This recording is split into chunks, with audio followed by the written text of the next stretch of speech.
This is the Hills Observer, a resident-run initiative bringing you the stories that matter about what's happening in our local government. We're not affiliated with the city, the MUD, or the POA.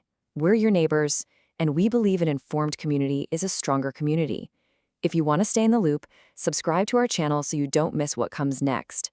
Today, we're digging into something that every single homeowner in the Hills should be asking questions about. Okay, so let's get right into it. The setup here is, well, it's pretty unique. We've got 3 different governments, all operating out of one building, and all of them are funded by one group of people, us, the taxpayers. And that brings us to the one big, really simple question that started this whole thing. If we're the ones funding all of it, why on earth are we paying ourselves rent? Why is our money just being shuffled around like this? To really get it, you have to understand who's who in this situation. So let's break down this whole setup at 102 Trophy Drive. So here are the players. First, you have the Village of the Hills. That's our city government. Then you have the Hurst Creek MUD, which owns the building, making them the landlord. And finally, you have the Hills POA, which is basically the other tenant. And of course, all of them are funded by you, the resident. So what's actually happening here? It's pretty simple. Your tax dollars are just moving in a circle. The city, which you fund, writes a rent check to the MUD, which you also fund. It's like taking money out of your left pocket and putting it in your right pocket. It feels inefficient, doesn't it? So how did we even get into this situation? Let's take a quick look back at the history and, more importantly, the actual numbers involved. This whole fragmented system was never the original plan. The Hurst Creek MUD has been around since 1979, so it's the old, established entity. When the Hills incorporated, the idea was that the MUD and the POA would just merge into the new city government. Well, that never happened.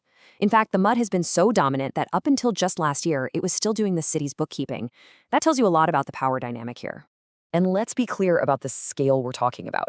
The city has a very modest budget, just a little over $1 million for everything.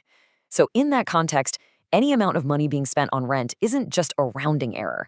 It's a significant expense that could be going to roads, parks, or safety. So this all leads us to 5 basic questions, 5 straightforward things that we think every resident deserves an answer to, from our leadership at both the MUD and the city. All right, let's run through them. 1. How much rent are we talking about? It should be a public number. 2. How is that number decided? Has there ever been an independent, fair market appraisal done on the property? 3. Is there a formal, public agreement, or is this all based on a handshake deal from years ago? 4. And this is the big one. Why aren't we just providing the space for free? We, the residents, already own the building. And finally, 5. Does this whole arrangement create a conflict of interest for the MUD, which is historically opposed consolidating with the city it's collecting rent from? Okay, and this is where it gets really serious, because this isn't just a philosophical debate. We're hearing some things that suggest this could all lead to a $30,000 worst-case scenario if this friction forces the city to actually move out. Now, we have to be really clear here. These are unconfirmed reports. We welcome any corrections. But we've heard from community members that city employees sometimes feel like they're treated as guests in someone else's building, not as partners. If that's true, this isn't about rent anymore. It's about a fundamental breakdown in governance. And that kind of tension leads to a really worrying question. What happens if the city just can't take it anymore and is forced to lease a new office somewhere else? Well, that's where that $30,000 number comes from. A new commercial lease in the Lakeway or Bee Cave area could easily cost the city $30,000 a year, maybe even more. And remember that modest budget? $30,000 would be roughly 3% of the city's entire annual budget. That's a huge new expense, and it's money that would go straight out of our community to a private landlord. Let's be crystal clear about the absurdity of this. You would be paying twice. Your MUD taxes would still be funding the office you already own, while your city taxes would start funding a second office that we should never, ever have needed. It makes zero sense. So let's step back from the numbers for a second. Because at the end of the day, this isn't just about money. It's about leadership. Are we one community, or are we 3 rivals? Look, nobody planned for us to have 3 separate governments. It happened out of necessity. But here's the thing. Fragmentation does not have to mean friction. The MUD, the city, and the POA are not rival companies competing for market share. They are 3 arms of the same community, serving the same residents. everyone who works in that building should feel like they're part of the same team.